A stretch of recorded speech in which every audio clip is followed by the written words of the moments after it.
Concerns about Islamist extremism are growing across the world and are being increasingly politicized in Western politics to implicate Islam at large.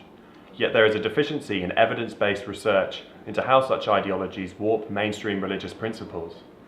We've recently published a report, Struggle Over Scripture, that charts these distortions and advises how they might be tackled and uprooted.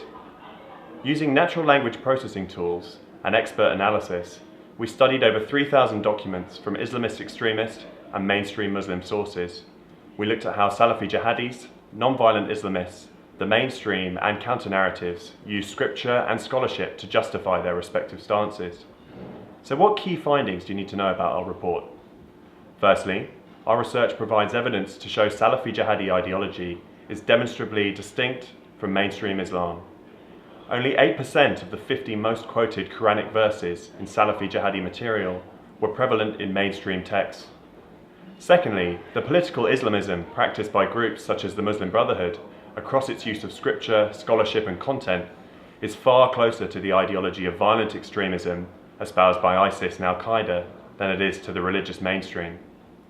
Thirdly, Islamist interpretations of scripture are completely at odds with mainstream Islamic readings.